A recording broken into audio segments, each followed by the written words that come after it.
ಖಂಡಿತವಾಗಿ ನಾನು ಹೇಳುವಂಥದ್ದು ಒಂದು ಹೆಣ್ಣಿನ ಆ ಗುಣ, ಆ ಆಸೆ ಅವಳ 14ನೇ ವಯಸ್ಸಿಗೆ ಪ್ರಾರಂಭ ಆಗ್ತದೆ. ಅವಳಿಗೆ ಲೈಂಗಿಕ ಪ್ರವೇಶ ಆಗ್ತಾಳೆ. ಆ ಕ್ಷಣದಲ್ಲಿ ಅವರ ಶರೀರದಲ್ಲಿ ಆಕರ್ಷಣೆ. ಅಂತ ಸಂದರ್ಭದಲ್ಲಿ ಅವರನ್ನು ಉಪಯೋಗ ಮಾಡಿಕೊಂಡಿರ್ತಾರೆ, ದುರುಪಯೋಗ ಮಾಡಿಕೊಂಡಿರ್ತಾರೆ. ಇಂಥ ಸಂದರ್ಭದಲ್ಲಿ ತನ್ನ ಮಗಳನ್ನು ಕಾಪಾಡುವುದು ಗಂಡ ಅಲ್ಲ, ತನ್ನ ತಂದೆ ನೆನಪಿಟ್ಟುಕೊಂಡು ತನ್ನೇ ಕಣ್ಣಿಟ್ಟು ಅವರನ್ನ ಅಪರಿಚಿತ ಗಂಡು ಮಕ್ಕಳಿಂದ ರಕ್ಷಣೆ ಕೊಡುವ ಕೆಲಸ ಮಾಡಿದ್ರು. ನನ್ನ ಅಕೌಂಟಲ್ಲಿ ದುಡ್ಡಿಗೆ ನಿಂದು ಎಲ್ಲವೂ ನಿಂದು.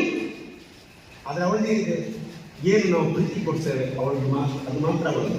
ನಾವು ಶಿಸ್ತು ಕಲಿಸ್ತೇವೆ ಅದು ಮಾತ್ರ ಅವಳು. ಇಂಥ ಹುಡುಗಿ ಮದುವೆಯಾಗಿ ಹೋಗ್ತಾರೆ 25-26 ವರ್ಷದಲ್ಲಿ. ಅವಳ 75 ವರ್ಷದ ಪ್ರೀತಿಯನ್ನು 25 ವರ್ಷದಲ್ಲಿ ಕೊಡಲು ಒಂದು ತಂದೆಯ ಧರ್ಮ ನೋಡಿ. ಮಹಾತ್ಮ ಗಾಂಧೀಜಿಯವರ ಚರಿತ್ರೆಯನ್ನು ನೋಡಿ. ಅವರು ತನ್ನ ಮಡದಿಯನ್ನ ಬಹಳ ಪ್ರೀತಿಸುತ್ತಿದ್ರು ಮತ್ತು ಮಡದಿಯನ್ನ ಆತ್ಮಕ್ಕೆ ಸಮಾನ ಮಾಡ್ತಿದ್ರು. ಮಹಾತ್ಮ ಗಾಂಧೀಜಿಯವರ ಭಾಷಣದಲ್ಲಿ ಹೇಳ್ತಾರೆ, ಯಾರು ಹೆಂಡತಿಗೆ ಬೈತಾನೋ, ಯಾರು ಹೆಂಡತಿಗೆ ಹೊಡಿತಾನೋ, ಚೆಲುವಿನ ಅಂದದ ಮೊಗಕ್ಕೆ ಕಣ್ಣೇ ಭೂಷಣ, ಸುಖ ಸಂಸಾರಕ್ಕೆ ಇದೇ ಸತಿಯೇ ಹೆಣ್ಣೇ ಕಾರಣ. ಹಾಗೆ ನಿಮ್ಮ ಹೆಣ್ಣು ಪುಟ್ಟದಲ್ಲಿದ್ದಾರೆ. ಎತ್ತರ ನಾರಿಸ್ತು ಪೂಜ್ಯಂತೆ ನಮ್ಮಂತೆ ಅಥವಾ ಗೌರವಕ್ಕೆ ಒಳಗಾಗುವುದಿಲ್ವೋ ಆ ಮನೆಯಲ್ಲಿ ಯಾವ ದೇವತೆಯನ್ನು ನೆಲೆ ಮಾಡುವುದಿಲ್ಲ. ನಿಮ್ಮ ಮನೆಯಲ್ಲಿ ಯಾವ ದೇವತೆ ಇಲ್ಲ. ನೀವು ಕಠಿಣೇಶ್ವರಿ, ರಾಜರಾಜೇಶ್ವರಿ, ಶೃಂಗೇರಿ ಶಾರದಾಂಬೆ, ಕಾಂಚಿ ಕಾಮಾಕ್ಷಿ, ಮೂಕಾಂಬಿಕೆ, ಸಿರಿಸಿ ಮಾರಿಕಾಂಬೆ, ವಿಶಾಲಾಕ್ಷಿ, ನೀವು ಯಾವ ದೇವರು, ಭೂತಾಳೇಶ್ವರಿ, ಪಾತಾಳೇಶ್ವರಿ, ಯಾವ ದೇವಿಯನ್ನು ನೀವು ನೋಡಿ ಮಗಳು ಅಳ್ತಾ ಇದ್ಲು. ಇವತ್ತು ಮಕ್ಕಳ ಭಾವನೆಯನ್ನು ನಾನು ತಿಳ್ಕೊಂಡಿದ್ದೇನೆ. ಒಂದು ಮಗು ನನ್ನಲ್ಲಿ ಬಂದು ಹೇಳ್ತದೆ, ಸರ್ ನನಗೆ ನನ್ನ ಅಪ್ಪ ಅವರು ಆಗ್ಬೇಕಿತ್ತು, ಇವರಲ್ಲ. ಯಾಕೆ ಮಗ? ಅವರು ಅವರ ಮಗಳಿಗೆ ಸೀರೆ ಇದು ಚೂಡಿ ತಂದು ಕೊಡ್ತಾರೆ, ನನ್ನ ಮಗಳಿಗೆ ಏನು ತಂದು ಕೊಡೋದಿಲ್ಲ. ಮಕ್ಕಳ ಭಾವ. ಇವರನ್ನ ಒಪ್ಪಿದೆ, ಅವರನ್ನ ಒಪ್ಪಬೇಕು ಎನ್ನುವ ಮಾತನ್ನು ಹೇಳ್ತಾರೆ. ಅಂದ್ರೆ ಮದುವೆ ಆದ ನಂತರ ಅವರಿಗೆ ಪಶ್ಚಾತ್ತಾಪ ಆಗಿದೆ. ದುಶ್ಚಟದಲ್ಲಿದ್ದರೆ ನಿಮಗೂ ಇವತ್ತು ಪಶ್ಚಾತ್ತಾಪ ಆಗಿದೆ. ನಮ್ಮ ದಿವಾಕರ್ ಹೇಳ್ತಿದ್ರು, ಸರ್ ನೀವು ಮಾತ್ರ ಮಿಸ್ ಮಾಡಬೇಡಿ ಸರ್, ಬನ್ನಿ ಬ್ಯಾಚ್ ಮಾತ್ರ ಸೂಪರ್ ಇದೆ ಅಂತ ಹೇಳ್ತಿದ್ರು. 86 ಜನ ಸೂಪರ್ ಆಗಿದ್ದಾರೆ ಅನ್ನುವ ಮಾತನ್ನು ಹೇಳಿದ್ರು. ನಾಗರಾಜ್ ಹೇಳಿದ್ರು, ಇಲ್ಲೇ ಸಮಿತಿಯವರು ಹೇಳಿದ್ರು, ನಮ್ಮ ಯೋಜನಾಧಿಕಾರಿಗಳು ಹೇಳಿದ್ರು ಬ್ಯಾಚ್ ಚೆನ್ನಾಗಿದೆ ಸರ್ ಅಂತ ಹೇಳಿದ್ರು. ಬ್ಯಾಚ್ ಚೆನ್ನಾಗಿದ್ರೆ ನಾವು ಬರಬೇಕಾಗಿಲ್ಲ ಅಲ್ಲ ಅಂತ ಹೇಳಿದ್ರು. ಅವ್ರು ಒಪ್ಕೊಳ್ಳಿಲ್ಲ. ಪ್ರೀತಿಯ ಬಂಧುಗಳೇ, ಬ್ಯಾಚ್ ನೋಡ್ಲಿಕ್ಕೆ ಚೆನ್ನಾಗಿದ್ರೆ ಸಾಕು. ಬ್ಯಾಚ್ ಯಾರೆಲ್ಲ ಇಲ್ಲಿ ಬಂದಿದ್ದೀರಿ ಅವರ ಕುಟುಂಬ ಚೆನ್ನಾಗಿದೆ. ಯಾರು ಮದುವೆ ಆಗಿದ್ದಾರೆ ಅವರ ಮಡದಿಯ ಕಣ್ಣಲ್ಲಿ ನಾನು ನೀರು ಬರುವುದಿಲ್ಲ, ಭರಿಸುವುದಿಲ್ಲ ಎನ್ನುವಂತ ದೀಕ್ಷೆ ಇವತ್ತು ತಗೊಳ್ತೇವೆ. ಗಂಡ ಹೆಂಡತಿ ಜಗಳಾಡುವುದು ಸ್ವಾಭಾವಿಕ, ಅದು ಉಂಡು ಮಲಗುವಂಥವು. ಹೆಣ್ಮಕ್ಕಳು ಹಾಗೆ. ನೀವು ಕೆಲವನ್ನ ಅರ್ಥ ಮಾಡುವುದಿಲ್ಲ. 6 ಶುರುವಾದರೆ ಧಾರಾವಾಹಿ 11 ಗಂಟೆ ತನಕ ಅದು ಮುಗಿಯುವುದಿಲ್ಲ. ನೀವು ಯಾರನ್ನೂ ಮಾತಾಡುವುದಿಲ್ಲ. ಗಂಡ ಕೆಲಸಕ್ಕೆ ಬರುವ ಟೈಮೇ 6 ಗಂಟೆ, ಮಲಗುವ ಸಮಯ 10 ಗಂಟೆ ಆದರೆ ಆ ಟೈಮಲ್ಲಿ ನೀವು ಆ ಸುಡುಗಾಡು ಧಾರಾವಾಹಿಗಳ ಹಿಂದೆ ಬಿದ್ದರೆ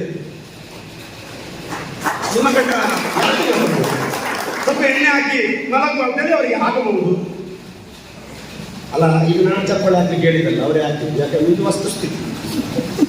ಒಂದು ಪ್ರಾರ್ಥನೆ ಇಲ್ಲ, ಒಂದು ಪೂಜೆ ಇಲ್ಲ, ಒಂದು ಆತ್ಮೀಯತೆ ಇಲ್ಲ. ಇದನ್ನು ಚೆನ್ನಾಗಿ ಗೀತಮ್ಮ ಹೇಳ್ಬಹುದು. ನಾನು ಹೇಳಿದ್ರೆ ಅದು ನಿಮ್ಗೆ ಕೋಪ ಬರಬಹುದು. ಅವ್ರು ಹೇಳಿದ್ರೆ ನಿಮಗೆ ಹೌದು ನಮ್ಮವರು ಹೇಳಿದ್ರು ಅಂತೇಳಿ ಅರ್ಥ ಆಗ್ಬೋದು. ಮನೆಯಲ್ಲೇ ಮನೆಯ ಸೊಬಗು, ಗೃಹಿಣಿ ಅಂದ್ರೆ ಮನೆಯ ಸೊಬಗು. ಗೃಹಿಣಿ ಗೃಹಮುಚ್ಚತೆ ಅಂತ ಹೇಳಿದ್ರೆ ಗೃಹಿಣಿಯೇ ಮನೆಯ ಶ್ರೇಷ್ಠತೆ.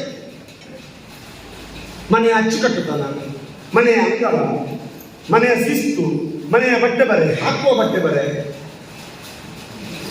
ನೋಡುವ ರೀತಿ ಎಲ್ಲವೂ ಸೊಗಸಾಗಿದೆ. ನೋಡಿ, ಈ ಪ್ರಾಣಿಗಳಲ್ಲಿ ಗಂಡು ಚಂದ, ನವಿಲು, ಗಂಡು ನವಿಲು, ಹೆಣ್ಣು ನವಿಲು ಯಾರು ನೋಡುದಿಲ್ಲ. ಗಂಡು ಕೋಳಿ ಚಂದ, ಗಂಡು ನಾಯಿ ಚಂದ, ಗಂಡು ದನ ಚಂದ, ಗಂಡು ಕಾಗೆ ಚಂದ, ಗಂಡು ಎಂಥದ್ದು ನೀವು ನೋಡಿ.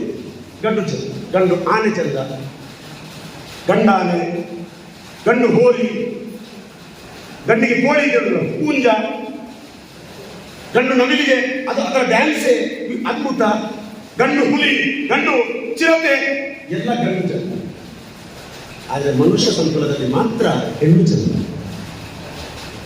ನೀವು ಚಂದ ಇರಬೇಕು, ನೀವು ನಗರಕ್ತಾ ಇರಬೇಕು. ಹೆಣ್ಣು ಕೈ ತುಂಬ ಬಳೆ ಹಾಕಬೇಕು, ಬಾಯಿ ತುಂಬ ನಗಬೇಕು. ನಿಮ್ಮ ಮುಖದಲ್ಲಿ ನಗುವೇ ಇಲ್ಲ, ಅತಿಥಿ ಸತ್ಕಾರದ ಗುಣವೇ ಇಲ್ಲ, ಆತ್ಮೀಯತೆಯ ಗುಣವೇ ಇಲ್ಲ, ಅತ್ತೆಯನ್ನು ಸ್ವೀಕರಿಸುವ ಮನೋಭಾವನೆಯೇ ಇಲ್ಲ, ಮಕ್ಕಳನ್ನು ಪ್ರೀತಿಸುವ ವ್ಯವಸ್ಥೆಯೇ ಇಲ್ಲ.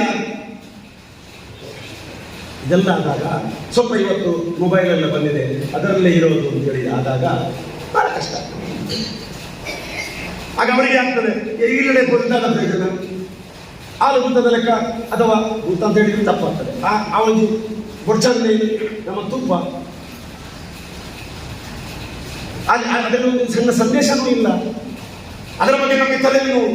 ಅವಳಿಗೆ ಅವಳು ಮದುವೆ ಆಗ್ತದೆ, ಅವಳಿಗೆ ಯಾಕೆ ಮದುವೆ ಆಗ್ತದೆ. ಮೊನ್ನೆ ಒಂದು ತಾಯಿ ಹೇಳ್ತಿದ್ರು, ಇವತ್ತು ಧಾರಾವಾಹಿಯಲ್ಲಿ ಅವಳಿಗೆ ಏನೂ ಆಗದಿದ್ರೆ ಸಾಕು ಮಾಡಿದ್ದೇವೆ ಅಂತ. ಅದರ ಬಗ್ಗೆ ನಾವು ಪ್ರಾರ್ಥನೆ ಮಾಡ್ತೇವೆ. ಅದರ ಬಗ್ಗೆ ನಮಗೆ ಚಿಂತೆ ಆಗ್ತದೆ. ಅದರಲ್ಲಿ ಮಗು ಆಗ್ಲಿಕ್ಕೆ 3 ವರ್ಷ, ನಮ್ಮಲ್ಲಿ 9 ತಿಂಗಳು. ಅದರಲ್ಲಿ 3 ವರ್ಷ ಆಗ್ತದೆ ಮಗು ಆಗ್ಲಿಕ್ಕೆ. ಒಂದು ಕೊನೆಯಿಂದ ಇನ್ನೊಂದು ಕೊನೆಗೆ ಹೋಗ್ಲಿಕ್ಕೆ 2 ದಿನ ಬೇಕು. ಯಾಕೆ ಮಾಡಿ ಬೇಡ. ಒಳ್ಳೆಯ ಧಾರಾವಾಹಿಗಳನ್ನು ನೋಡಿ, ಒಳ್ಳೆಯ ಸಿನಿಮಾಗಳನ್ನು ನೋಡಿ, ಒಳ್ಳೆಯ ಯೂಟ್ಯೂಬ್ ಎಲ್ಲವನ್ನು ನಂಬೇಡಿ. ಯೂಟ್ಯೂಬ್ ಇವತ್ತು ಬಿಸ್ನೆಸ್ ಆಗಿದೆ. ಜನರ ವಿಕೃತ ಮನಸ್ಥಿತಿಗೆ ಹೆಚ್ಚು ಜನ ನೋಡ್ತಾರೆ, ಲೈಕ್ ಕೊಡ್ತಾರೆ, ಸಬ್ಸ್ಕ್ರೈಬ್ ಮಾಡ್ತಾರೆ. ಅಂತ ಸಂದರ್ಭದಲ್ಲಿ ಹೆಚ್ಚು ವಿಡಿಯೋ ಅದು ಮೇಲೆ ಬರ್ತದೆ, ಅದನ್ನೇ ನಾವು ನೋಡ್ತೇವೆ, ನಮ್ಮ ಮನಸ್ಸು ಹಾಳು ಮಾಡಿಕೊಡ್ತೇವೆ. ಅದಕ್ಕಾಗಿ ನಿಮ್ಮಲ್ಲಿ ನನ್ನ ಕೈ ಮುಗಿದು ಬೇಡ್ಕೊಳ್ಳುವಂಥದ್ದು ಇಷ್ಟೇ. ದುಶ್ಚಟ ದುರಾಭ್ಯಾಸ ಬಿಟ್ಟ ನನ್ನ ಗೆಳೆಯನಿಗೆ, ನನ್ನ ಅಣ್ಣನಿಗೆ, ನನ್ನ ತಮ್ಮನಿಗೆ ಮನೆಯ ಪ್ರೀತಿ ಬೇಕು. ಆ ಪ್ರೀತಿ ನೀವು ಕೊಟ್ಟಾಗ ಖಂಡಿತ 100ಕ್ಕೆ 100 ಅವರು ಮದ್ಯಪಾನ ಬಿಟ್ಟು ಬದುಕಲಿಕ್ಕೆ ಸಾಧ್ಯ. ಹಾಗಾಗಿ ನನ್ನ ಮನೆಯಲ್ಲಿ ನನ್ನ ಮಗಳನ್ನು ನಾನು ಹೆಚ್ಚು ಪ್ರೀತಿಸ್ತೇನೆ. ಯಾಕೆ ಪ್ರೀತಿಸ್ತೇನೆ? ಅವಳನ್ನು ನಾನು ಹೆಚ್ಚು ಪ್ರೀತಿಸುವ ಉದ್ದೇಶ, ಶಿಸ್ತು ಕಲಿಸುವ ಉದ್ದೇಶ. ಇದನ್ನು ನೋಡಿ ನನ್ನ ಮಗ ಹೇಳಿದ, ಅಪ್ಪ ನಿಮ್ಗೆ 2 ಮಕ್ಕಳು ಅಂತ ಹೇಳ್ತೀಯಾ, ನನಗೆ ಡೌಟ್ ಇದೆ. ಯಾಕೆ? ನೀನು ಅವಳಿಗೆ ತುಂಬ ಪ್ರೀತಿಯಿಂದ ನೋಡ್ತೀಯ, ನನ್ನನ್ನು ನೋಡ್ತೇ ಅಷ್ಟು ನಾನು ಅವಳಿಗೆ ಇದು ತಾಳಿಗೆ ಸಮ, ಇದು ತಾಳಿಗೆ ಸಮ, ಇದು ನಾನು ನಾಳೆ ಸಾಯುವಾಗ ತೆಗಿತಾರೆ ಅಷ್ಟೇ. ಅದರ ಹೊರಗೆ ತಿಳಿದಿಲ್ಲ. ಪ್ರೀತಿಯ ಮಕ್ಕಳೇ, ಇದನ್ನು ಮಾಡಿದ್ದೀನಿ ಅಂದರೆ ಹಿಂದೂಗಳ ಮದುವೆಯಲ್ಲಿ ಮಧುಪಡ, ಅಕ್ಷತಾರೋಹಣ, ಸುಮಮಾಲೆ, ಧ್ರುವಾರ್ಧತಿ ದರ್ಶನ, ನಾಂದಿ ವಿಸರ್ಜನ, ಕಾಲುಗುರ ತೊಡಿಸುವುದು, ವರ ಪೂಜೆ, ವಧು ಪೂಜೆ, ಗೌರಿಯರ ಪೂಜೆ, ಪಾಣಿಗ್ರಹಣ ಏನೆಲ್ಲ ಮಾಡ್ತೀವಿ. ಓಯಿಷೆ ಏಕಪದ ಭವ, ಊರ್ಜೆ ದ್ವಿಪದ ಭವ, ರಾಯಶ್ಕೋಶ ಭವ ತ್ರಿಪದ ಭವ, ಮವಯವಯ ಚತುಷ್ಪದ ಭವ, ಪ್ರಜಾಭ್ಯ ಪಂಚಪದ ಭವ, ಋತುಬ್ಲಿಯ ಸಪ್ತಪದ ಭವ, ಸಖೆ ಸಪ್ತಪದ ಭವ. ಹೀಗೆ 7 ಹೆಜ್ಜೆಗಳನ್ನು ಹಾಕಿ ಮನೆಯಲ್ಲಿ ಸಂಪತ್ತು ಬರಬೇಕು, ಈ ಮನೆಯಲ್ಲಿ ಭಾಗ್ಯ ಬರಬೇಕು, ಸೌಭಾಗ್ಯ ಬರಬೇಕು. ಹಾಗಾಗಿ ನಾನು ಭಾಗ್ಯದ ಲಕ್ಷ್ಮಿಯಾಗಿ ಮನೆಗೆ ಬರ್ತೇನೆ ಅಂತೇಳಿ ಆ ಮನೆಗೆ ಅವಳು ಬರ್ತಾರೆ. ಎಲ್ಲ ಶಿಸ್ತು ಕಲಿಸಿದ ಅಪ್ಪ, ಅವಳಿಗೆ ಆ ಧೈರ್ಯ ಕೊಟ್ಟದ ಅಪ್ಪ. ನಾವು ಮದುವೆ ಆದ ನಂತರ ಹೊಡಿತೀವಿ, ಸಂಶಯ ಪಡ್ತೀವಿ. ಏನು ನಿಮ್ಮ ಮಗಳ, ನಿಮ್ಮ ಹೆಣ್ಣಲ್ಲಿ ನೀವು ಹೊಡಿಲಿಕ್ಕೆ ನಿಮಗೆ ಎಜುಕೇಶನ್ ಕೊಟ್ಟಿದ್ದಿಲ್ಲ, ನೀವು ಓದಿಸಿದ್ರವನ್ನ.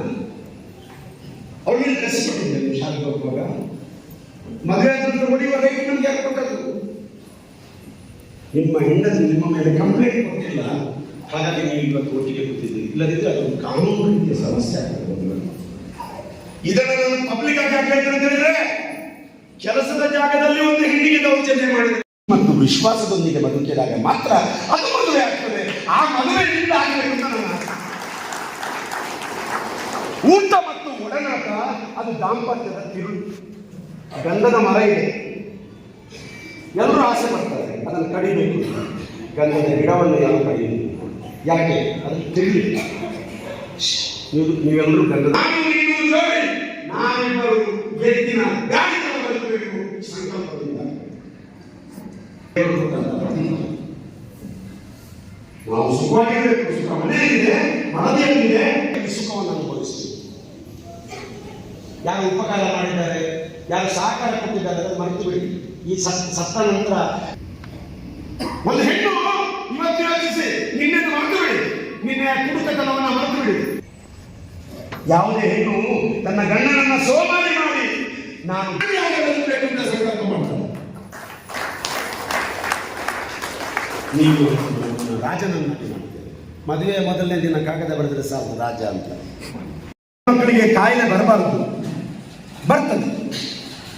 ಒಂದು ಮಾತಿದೆ, ಗಂಡು ಮಕ್ಕಳಿಗೆ ಕಾಯಿಲೆ ಬಂದರೆ ಆ ಕಾಯಿಲೆ ಗುಣವಾಗದ ಕಾಯಿಲೆನೇ ಬರ್ತದೆ ಹೆಚ್ಚಾಗಿ. ಆದರೆ ಹೆಣ್ಮಕ್ಳಿಗೆ ತನ್ನ ಪ್ರಾಕೃತಿಕವಾದಂಥ ಕಾಯಿಲೆಗಳನ್ನು ಅಗ್ನಿದೇವರ ಪ್ರವೇಶ ಆಗುವಾಗ ಅವಳ ಶರೀರದಲ್ಲಿ ಸೌಭಾಗ್ಯವತಿ ಎನ್ನುವ ಹೆಸರು ಬರುವಾಗ ಅವಳಿಗೆ ಶುರುವಾಗ್ತದೆ. ಪ್ರತಿ ತಿಂಗಳು ಅವಳು ಸಣ್ಣ ಅಥವಾ ದೊಡ್ಡ ಪ್ರಮಾಣದ ಇರಿಟೇಷನ್ ಅನ್ನು ಅನುಭವಿಸ್ತಾರೆ. ಯಾರಿಗಾದ್ರೂ ಗಂಡು ಮಕ್ಕಳಿಗೆ ಗೊತ್ತಿತ್ತು? ನನ್ನ ಮಗಳ ಕಷ್ಟ ನನ್ನಲ್ಲಿ ಹೇಳ್ಕೊಡ್ತಾರೆ. ಆ ಟೈಮಲ್ಲಿ ಅವಳು ಹೇಳ್ತಾರೆ, ಅಪ್ಪ ನನಗೆ ಒಂದೆರಡು ಎಳ್ಳಿರ್ತ ಅಂತ ಹೇಳ್ತಾರೆ. ಆ ಪ್ರೀತಿ ಅವಳು ಎರಡು ಅಂತ ಹೇಳಿದ್ರೆ ನಾನು 3 ತಂದು ಅವಳು ಹೊಟ್ಟೆ ನೋವು ಬರುತ್ತೆ. ಆಗ ನನ್ನಲ್ಲಿ ಹೇಳ್ಕೊಡ್ತಾರೆ. ಆಗ ಏನಾದರೂ ನನ್ನಿಂದ ಆಗುವ ಸಹಾಯ, ನನ್ನ ತಾಯಿ ಹೇಳಿದಂಥ ಬಂಧುಗಳನ್ನು ಅವಳಿಗೆ ಮಾಡಿಕೊಟ್ಟಾಗ ಅವಳಿಗೆ ಸಮಾಧಾನ ಆಗ್ತದೆ. ಇಂತಹ ಸಂದರ್ಭಗಳನ್ನು ನಾವು ನಮ್ಮ ಮಗಳಲ್ಲಿ ಸಹಕರಿಸುತ್ತೇವೆ. ಒಂದು ದಿನ ನೀವು ಮಡದಿಗೆ ಮದುವೆ ಆದ ನಂತರ ನೀನು ಎಷ್ಟು ಕಷ್ಟಪಡ್ತಾ ಇದ್ದೀರಿ, ನಿಮಗೆ ಎಷ್ಟು ನೋವಾಗಿದೆ, ನೀನು ಎಷ್ಟು ಒದ್ದಾಡ್ತಿದ್ದೀರಿ, ಒಂದು ದಿನ ನಾವು ಕೇಳಿದ್ದೇವೆ.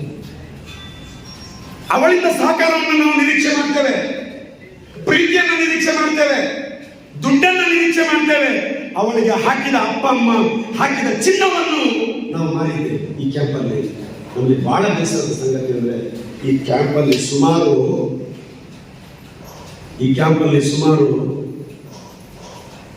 12 ಜನ ತನ್ನ ಹೆಂಡತಿಯ ಎಲ್ಲ ಚಿನ್ನ ಮಾಡಿದ್ದಾರೆ. ತಾಳಿಯನ್ನು ಮಾಡಿದವರು 3 ಜನ ಇದ್ದಾರೆ. ಇನ್ನೆಂತ ಹೇಳಿಲ್ಲ. ತಾಳಿಯನ್ನು ಮಾರಬಹುದೇ? ತಾಳಿ ಕಟ್ಟಿದ್ದು ಮಾರಲಿಕ್ಕ? ಹಿಂದೂಗಳ ಮದುವೆ ಎಲ್ಲಿ ಚಿಲ್ಲರೆ ಮದುವೆಗಳಲ್ಲ. ನಮ್ಮ ಕ್ರಿಶ್ಚಿಯನ್ಸ್ಗಳ ಮದುವೆ ಇದ್ರೆ ನೀನು ಸಾಕ್ಷಿಯಾಗಿ ಮಾತ್ರ ಮದುವೆ. ಗುರುಗಳು ನಮ್ಮ ಕೈಯನ್ನು ಜೋಡಿಸ್ತಾರೆ, ತುಕ ದೇವಾಂಗ ಜೋಡಿಲ್ಲ ಮನುಷ್ಯ ನೋಡಿನೇ ಅಂತ ಕೈಗೆ ನೀರು ಹಾಕ್ತಾರೆ. ನಮ್ಮ ಉಂಗುರಗಳನ್ನು ಅವರು ಬ್ಲೆಸ್ ಮಾಡ್ತಾರೆ. ಉಂಗುರ ಅದಲು ಬದಲಾಗುತ್ತೆ, ವಾಗ್ದಾನ ಪ್ರಯೋಗ ಆಗುತ್ತೆ. ಮದುವೆ ನಮ್ಮಲ್ಲಿ ಇದ್ರೆ ನೀವು ಬರಲ್ಲ ಅಂತ ಹೇಳ್ತೇವೆ. ನಿನಗೆ ನಾನು ತೋಟ ಕೊಡ್ತೇನೆ, ಊಟ ಕೊಡ್ತೇನೆ, ಆಟಿಕೆಗಳನ್ನು ಕೊಡ್ತೇನೆ, ದುಡ್ಡು ಕೊಡ್ತೇನೆ, ಎಲ್ಲ ಕೊಡ್ತೇನೆ, ನನ್ನ ಮನೆಯಲ್ಲಿ ಇರ್ತಿ ಅಂತ ಕೇಳಿದ್ರೆ ಅವಳು ಇರಲ್ಲ. ಅವಳು ಬಿಡಿ, ಭಿಕ್ಷುಕರ ಮಕ್ಕಳು ಇರಲ್ಲ. ಯಾಕೆ? ಅವರ ಅಪ್ಪ ಅಮ್ಮನ ಅವರಿಗೆ ದೇವರಿದ್ದಾರೆ. ಹಾಗಾಗಿ ನಿಮ್ಮಲ್ಲಿ ನನ್ನ ವಿನಂತಿ ಇಷ್ಟೇ, ನನ್ನ ಮದುವೆಗಳೇ, ನಾವು ಒಂದು ಪಾಪವನ್ನು ಶಾಪಕ್ಕೆ ಒಳಗಾಗಿದ್ದೇವೆ. ಮದ್ಯಪಾನ ಎಂಬುದೊಂದು ಪಾಪ, ಅದೊಂದು ಶಾಪ.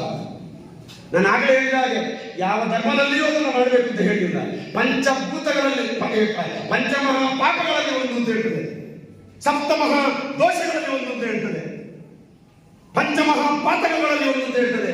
ವಿವರಿಸಲಿಕ್ಕೆ ನನಗೆ ಸಮಯ ಇಲ್ಲ. ಒಂದು ವಿವರಿಸ್ತೇನೆ. ರಾಮಾಯಣದ ಕಿಷ್ಕಿತಾಕಾಂಡ ಹೇಳುತ್ತೆ. ಬಾಲಕಾಂಡ, ಯುದ್ಧಕಾಂಡ, ಅರಣ್ಯಕಾಂಡ, ಕಿಷ್ಕಿತಾಕಾಂಡ, ಅಯೋಧ್ಯಕಾಂಡ, ಸುಂದರಕಾಂಡ, ಉತ್ತರಕಾಂಡ, 7 ಕಾಂಡಗಳಿವೆ. ಅದರಲ್ಲಿ ಕಿಷ್ಕಿತಾಕಾಂಡ ಹೇಳುತ್ತೆ, 13ನೇ ವಾಕ್ಯ ಹೇಳುತ್ತೆ, ಬ್ರಹ್ಮಹತ್ಯೆ, ಗೋಹತ್ಯೆ, ವ್ರತಾಭಂಗ, ಆತ್ಮಹತ್ಯೆ, ಸುರಾಪಾನ, ಮದ್ಯಪಾನ ಒಂದು ಪಾಪ ಅಂತ ಹೇಳಿದೆ. ಅಕಾರ್ಡಿಂಗ್ ಟು ರಾಮಾಯಣ ಇದು ಒಂದು ಪಾಪ, ಇದು ಒಂದು ಶಾಪ. ಹಾಗಾದ್ರೆ ನಿಮ್ಮ ರಾಮಾಯಣ ಯಾವುದು? ಕುಡುಕರ ರಾಮಾಯಣ ಬೇರೆ. ನಾನು ಕುಡಿದ್ರೆ ನನಗೆ ರಾಮದೇವರಾಗುವುದಿಲ್ಲ ಎಂಬುದನ್ನು ಸ್ಪಷ್ಟವಾಗಿ ರಾಮಾಯಣದಲ್ಲಿ ಎಲ್ಲ ಬಿಟ್ಟು ಗಣಪತಿ ಮೋದಕ ಪ್ರಿಯ, ಅವ ಮಾದಕ ಪ್ರಿಯ ಅಲ್ಲ. ಅವರಿಗೆ ಲಡ್ಡು, ಚಕ್ಕಲಿ, ಉಂಡೆ, ಪಾಯಸ ಇಂಥದ್ದೇ ಅವರು ಇಷ್ಟಪಡ್ತಾರೆ. ಬಿಟ್ರೆ ಸರಾಯಿ ಇಟ್ಟರೆ ಗಣಪತಿ ಇರಲ್ಲ, ಹೋಗ್ತಾರೆ. ಮನೆ ಮಂತ್ರಾಲಯ ಆಗಬೇಕು, ಮನೆ ದೇವಾಲಯ ಆಗಬೇಕು, ಅಲ್ಲಿ ಪೂಜೆ ನಡೀಬೇಕು, ಅಲ್ಲಿ ಎಣ್ಣೆ ಹಾಕೋದಲ್ಲ. ನಾವು ಎಣ್ಣೆ ಹಾಕಿ ಮನೆಗೆ ಬರಲಿಕ್ಕೆ ನಮ್ಮ ಮನೆಯನ್ನು ಬಾರ್ ಅಂಡ್ ರೆಸ್ಟೋರೆಂಟ್ ಅಲ್ಲ. ಮನೆಯೊಳಗೆ ಪಾರ್ಟಿ ಕೊಡಲಿಕ್ಕೆ ನಮ್ಮ ಮನೆಯನ್ನು ಬಾರ್ ಅಂಡ್ ರೆಸ್ಟೋರೆಂಟ್ ಅಲ್ಲ. ಮನೆ ಮಂತ್ರಾಲಯ ಆಗಬೇಕು ಅಂತ ಹೇಳಿದ್ದಾರೆ, ಮನೆ ದೇವಾಲಯ ಆಗಬೇಕು ಅಂತ ಹೇಳಿದ್ದಾರೆ. ನಮ್ಮ ಮನೆಯಲ್ಲಿ ನಾಳೆಯಿಂದ ಶಂಖ, ಜಾಗಟೆ, ತಾಳ, ಭಜನೆಯ ಶಬ್ದ ಕೇಳಿ ಬರಬೇಕು, ಬಾಟಿಯ ಶಬ್ದ ಅಲ್ಲ.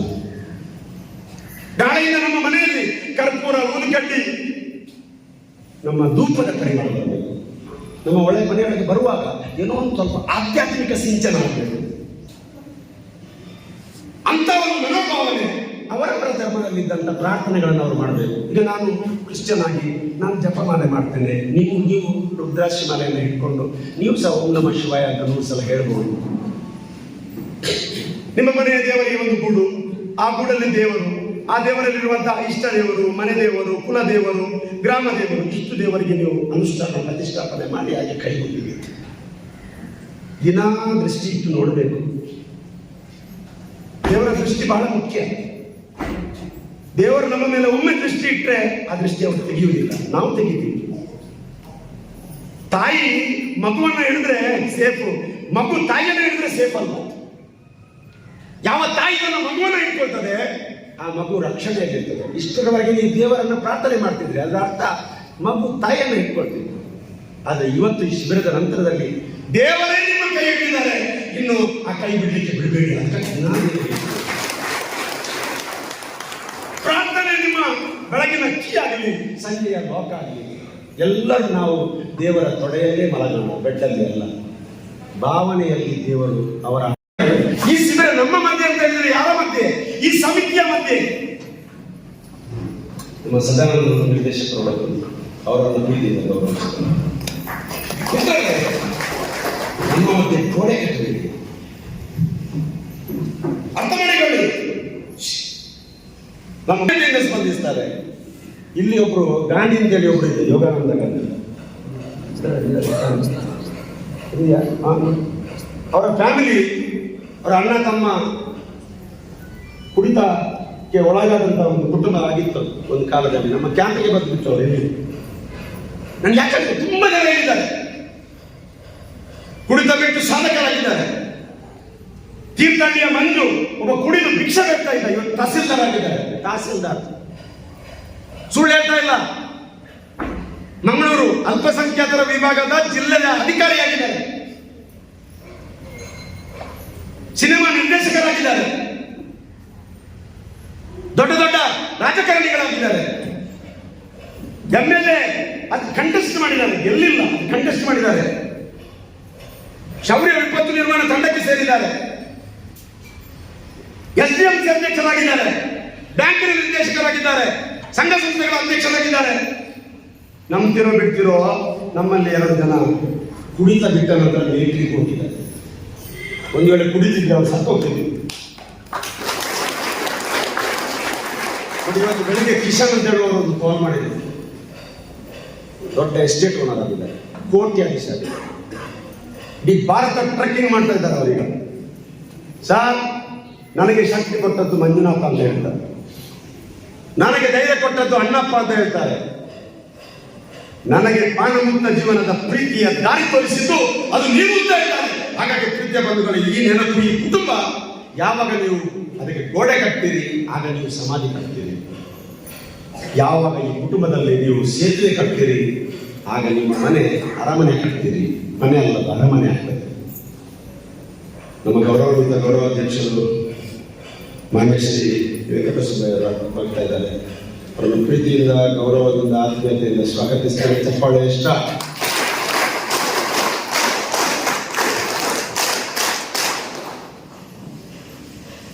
ಹಾಗಾಗಿ ನನ್ನ ಸ್ನೇಹಿತರೆ, ಈ ಕುಡಿತ, ಈ ದುರಾಭ್ಯಾಸ, ಈ ಒಂದು ಕೆಟ್ಟ ಬದುಕಿನ ಬಗ್ಗೆ ನೀವು ಎಲ್ಲ ಇವತ್ತು ಒಂದು ವಾರದಲ್ಲಿ ಬೇರೆ ಬೇರೆ ನಿಮಗೆಲ್ಲ ಅರ್ಥ ಆಗಿದೆ.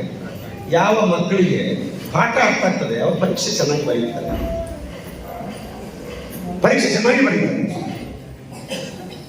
ಯಾವ ಮಕ್ಕಳಿಗೆ ಎಕ್ಸ್ಟ್ರಾ ಕ್ಲಾಸ್ ಸಿಗ್ತದೆ ಆ ಮಕ್ಕಳು ಸರಿಯಾಗಿ ನಾನು ಪರೀಕ್ಷೆ ಬರೀತೀನಿ. ಎಕ್ಸ್ಟ್ರಾ ಕ್ಲಾಸ್ ಆಗಲಿ, ಟ್ಯೂಷನ್ ಆಗಲಿ, ಪಾಠ ಆಗಲಿ, ಎಲ್ಲವೂ ಅವರು ಪಡೆಯುವುದು ಅಂತಿಮ ಪರೀಕ್ಷೆ. ಎಲ್ಲರ ಕ್ವಶನ್ ಪೇಪರ್ ಒಂದೇ. ಇಲ್ಲಿ ಒಳಗೆ ಕೂತವರ ಎಲ್ಲರ ಕ್ವಶನ್ ಪೇಪರ್ ಒಂದೇ. ಯಾವುದು? ನೀವು ಪರೀಕ್ಷೆಗೆ ಬಂದ ಹಾಲು 1808ನೇ ಮಧ್ಯವರ್ಜನ ಶಿಬಿರ. ಇದು ಮಹಾವೀರ ಸಭಾಭವನ. ದೊಡ್ಡ ತ್ಯಾಗಿ. ಇನ್ನೊಬ್ಬ ಆ ತ್ಯಾಗಕ್ಕೆ ಹೆಸರಿಲ್ಲ. ಬುದ್ಧ ಮಹಾವೀರರು ಅಂದ್ರೆ ದೊಡ್ಡ ತ್ಯಾಗಿ. ಅವರ ಮೈ ಮೇಲೆ ಹುತ್ತ ಬಂತು, ಹಾವುಗಳು ಹೋದು, ಪ್ರಾಣಿಗಳು ಯಾವುದು ಗೊತ್ತಾಗಲಿಲ್ಲ. ಅವರ ಶರೀರ ಪೂರ್ತಿ ಅವರು ದೇವರೊಟ್ಟಿಗೆ ಐಕ್ಯ ಆಗಿದ್ದರು. ಮಿತ್ರರೇ, ಈ ಕುಡಿತ ಎಂಬುದು, ಆ ಕಂಪಲ್ಸಿವ್ ಬಿಹೇವಿಯರ್ ಎಂಬುದು ನಿಮಗೆ ವಿಡಿಯೋ ನೋಡಿದ್ದಕ್ಕೆ ಧನ್ಯವಾದಗಳು. ಮುಂದಿನ ವಿಡಿಯೋದಲ್ಲಿ ಸಿಗೋಣ. ವಂದನೆಗಳು.